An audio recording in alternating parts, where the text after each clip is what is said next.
Good morning, John. Well, good morning. Great to be here at Johns Pass and Hubbard's Marina. Beautiful morning. Yes, sir, it is. Now, I know you just got off that 39-hour trip. I wanted to ask you a few questions. How was it? Well, first of all, I mean, it was totally opposite of the way it looks now when we went out. It was it was a bit bumpy on the way out, but it got progressively better till it was slick calm on the way in. But the fishing was solid throughout the trip. The first part, the trolling was a bit sketchy on the way out, I think, because the water's been so murky. But we did good on the Kings once we got out there. Yeah. And there were a few big hookups that we didn't manage to get over the rail. But the mango fishing was pretty strong during the first part of the evening. The size was a little smaller than we normally get, but we made up for it, and I'll tell you about that in just a moment. But the beeliners, anything on chicken rig was just tearing it up. We actually had a couple of huge porgies come in. One actually made it over the rail, Omar's, and I got to tell you, I got no proof of it, but I had one of the biggest porgies, if not the biggest one I've ever seen. Show the size of it. Right? Oh, he was at least, I am not kidding you. He was like this. And you can ask some other people. Unbelievable. I think it would have been a record, but I can't prove it. But he was right at the surface, and he spit the whole hook and bait out, and just went right back down like he said, good morning, and I'll see you later. Thanks for dinner. Yeah, but there was some great yellowtail fishing. One of them in particular ended up with a lady won the jackpot with it. Was 6.7 pounds, and man, it was thick. 6.7 pound yellowtail? Yeah, and it was really thick and heavy, and she won the actual jackpot. So that was pretty cool. Wow. I tell you, there were so many gags biting in red snapper. I just hope they're still there. I got their name on a couple of them, so I'm hoping to come back June 1st and get them. But I think I set a personal record for myself. I got broke off 12 times on this trip. Oh my gosh. And I landed about 4 or 5 gags, but on one spot I actually got broke off 6 times. Oh, and I was using light tackle 40-pound test because the gags aren't open. I never go below 60 when they're open. But on one particular one, I thought sure I had another gag on, and fortunately I got one of the regulars to video it because I had him up off the bottom, and it turned out to be a red grouper. It got to be at least 15 pounds, so you'll have to check out the video, and that when Bob Haberson puts it out, you'll see it. We got a good shot of that. So I was like complaining, and then all of a sudden I said, gaff. But the mango fishing really got hot actually on the last stop before sundown. Yeah. The sundowner was excellent. I actually caught 5 mangoes, all really nice size in a row. 5 baits, 5 mangoes in a row. That shows you how hot it was at that point. And when we first pulled up on that particular stop, I can only imagine what was happening down below, because I mean it was insta-bite, and Nice. It was big red snapper. We had to plow through quite a few of them before they were just out competing the mangoes. Yep. And I got broke off a couple of times there, but then the mangoes turned on, and we left them biting. We had to get on in, so that bodes well for maybe next trip. Yeah, there you go. But the fishing was solid throughout. So you mentioned the mangroves were a little bit small, and you mentioned what made up for it, but could you emphasize that, what that was special about this trip with those yellowtail snapper? Oh yeah, especially like I say, 6.7 pound, and it was more thick than it was long. But the yellowtails were coming in pretty steady. None of them matched the 6.7. They were what I would call average size. There were several nice red grouper caught. The beeliners were amazing on a couple of stops. I mean, there were one when I had a 3-hook chicken rig on, and I had 3 of them actually on at one time, and it was taking drag. I'm not kidding you. Wow. Because they were all 3 of them had to be 2 pounds each. Wow. And then they can really fight. It's like a push me pull you thing. But I pretty much everybody, I would say the boat limited out on big Vermilion Snapper. Nice. For sure. Yeah, we caught a Vermilion Snapper Monday on that flying hub too. It was 24 inches, and I thought it was a red snapper when it came up. It was that big. It had to be pushing 6 pounds. It was monstrous. Yeah, and there were some decent triggerfish, not as good as the last couple of trips, but we did get some keeper triggerfish. I understand they're about to go out, so we tagged a few of them, so to speak. And I didn't see any scamp of any consequence come up. But as I say, there were big porgies, big beeliners, lots of nice snapper on the second part of the trip. Yeah. And they bit a little bit all day long, which was kind of good because sometimes you get out there at 2 o'clock in the afternoon and it's kind of dead, but there were fish biting all day long, and that was that's always great. Now on the Scamp, I know you guys were fishing a little shallower this trip. You were closer to like 140 to like 160, 170. It seems like those Scamp bite closer to 180 plus. Yeah, the real decent ones, when you see them come up and they're like 5 pounds or better, they're usually in about 200 to 220, 180 like you say on.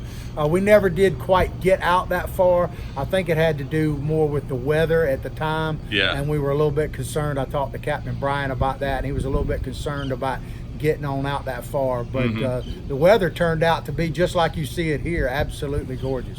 Nice. Could you explain for the people watching one big thing that I think kind of trips people up on this 39-hour and the 44-hour is timing. The first trip you do is always such a steep learning curve because you're getting the feel for the trip, how it works, how the timing, the schedule works, all that kind of stuff. Can you explain to the viewers what you do as far as timing goes? What I mean by that is the trip leaves at 3, it gets back 2 days later at 6 a.m. and you fish for 20 hours. How do you kind of manage your time to make sure you're ready for that 20 hours of fishing? Well, I'll tell you what happens, because that's an excellent question. And what happens is people, especially if they've never been out before, they're really excited. And I got to tell you, it doesn't matter if you've never been out before or you've been out hundreds of times like me. If you're into fishing, you're always really excited. Your adrenaline's pumping, and you have to make yourself get some rest. That's the biggest thing. And it's important on all the trips, but especially that 44-hour trip, because a lot of people don't time it right, and about halfway through the night, because we usually start about sundown, they're worn out and they go to sleep. And you know, my good buddy, your grandfather, Captain Wilson Hubbard, talked about, he had so many sayings, but the most famous one is, if you're too busy to go fishing, you're just too busy. And I've got one that I say, if you want to catch the fish of your dreams, you got to be fishing while others are dreaming. Because by far the best bite overall is at night. Yep. And especially for mangrove snapper, which is obviously our bread and butter, and even for the red snapper, when the season opens, they bite better at night as well, and gags too. But so I would recommend people kind of, it's hard to curtail your excitement, because I tell you, it's still hard for me. Yeah. But you need to make yourself get some rest on the way out and be prepared to fish all night long. Yep. If you got to rest, the best time to rest is between stops, obviously, or like between, say, 1 o'clock and 3 or 4 o'clock in the afternoon. Yeah, that midday doldrums. Especially in the summertime. Yeah. Especially in the summertime. When it's hot and calm in the summertime, that 1 to 3 p.m. bite can kind of stink sometimes. Yeah, and it usually starts picking up around like 4 o'clock till the sundown. And so you definitely want to be fishing that. So yes, absolutely, get some rest on the way out is by far the biggest thing to do, especially young kids and stuff. They're so excited, next thing you know, they're out of sleep and everything else. But you will wake up and see that you've missed a heck of a bite if you sleep anytime during the night. Yeah, what I know what I do, and I know kind of what you do. The day of your trip, for example, let's use the Friday 39 hours as our example. You leave 3 p.m. Friday, you come home 6 a.m. Sunday. We start fishing around 12 p.m. Friday night, or as late as like 2 a.m. Saturday morning. You fish till about 7 to 9 p.m. Saturday night. I know for me, Friday morning, I try to wake up extremely early, 3, 4 a.m., get everything ready, get my day started, and that way by the time I get on that boat at 3 o'clock, I've already been up for 12 hours, and it makes it easier for me to catch some sleep between 3, 4, 5 p.m. and by the time we start fishing that night, sometime around midnight or just after. And I know you kind of do the same thing because you got a long drive. Yeah, it takes me about 3 hours to get here. I live in a little town called Hawthorne, Florida. It's in the Gainesville area, and yeah, I drive down, and I've always tried to catch my own bait, although Hubbard certainly has plenty of bait for you here. It's just kind of part of my routine, and I think it makes me a better fisherman, actually, because I get a feel for it. But yes, absolutely, it definitely helps so that you can go to bed by 8 o'clock at night and sleep for 4 or 5 hours before we start. Without a doubt, that will work. Yeah, because you got a 7 to 9 hour ride out, and if you stay up trolling, like drinking some beers, having a good time, excited about fishing, you're not going to make it the full 20 hours of fishing. That's true. And this time of year, trolling can be sometimes sketchy, but there's plenty of action. If you're trying to get kings and tunas, there's plenty of that action once we get out there anchored up. The best time actually to target kingfish and tuna is that last like 30 to 45 minutes between, or basically the hour between sunrise, before, I guess as I'm saying, as the sun's beginning to rise, about 30 minutes before. Don't give them too many tricks, 30 John. minutes after. That is the best time. So yeah, for sure. And if I'm on the boat, I'll help you any way I can, always. Yeah, for those of you who don't know, John, you're kind of like the fishing coach out there, right?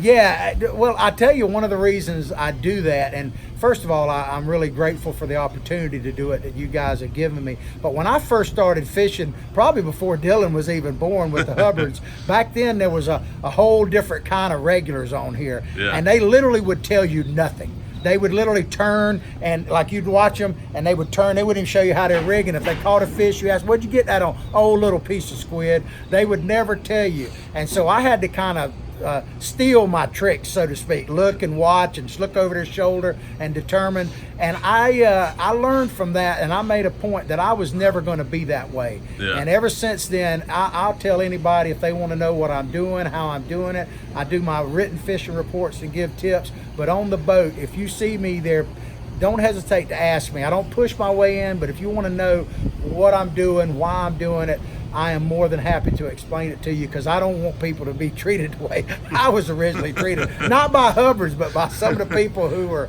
going on now. I miss them in some sense. Yeah, I mean, there was a different time back then. Yeah, in the 60s, 70s, 80s, a lot of people did commercial fishing out here. They would catch their fish and sell them at the end of it. Nowadays, that's been made illegal. We've definitely kind of shifted the age of TripAdvisor, Yelp. We're definitely more focused on the guest experience.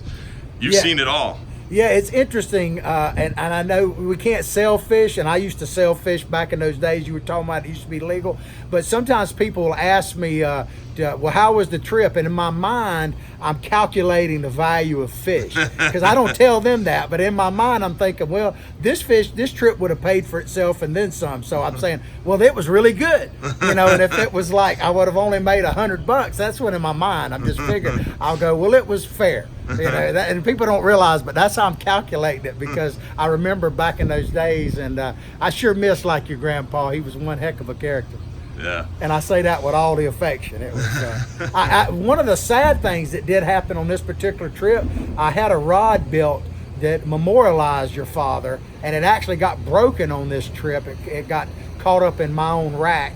And so I was very disappointed to lose a rod, but especially that one. So I will be getting another one made to honor your grandpa, I assure you. And what did he always say? He said, if you're too busy to go fishing, you're just too darn busy. And actually he had a little bit more colorful thing, but in this day and age we won't say that. Y'all let you make the guess. You're just too darn busy, let's put it that way. Yes, sir. Thank you, John. Well, thank you. I appreciate it. Have a good 3-hour drive home. Yeah, come join us.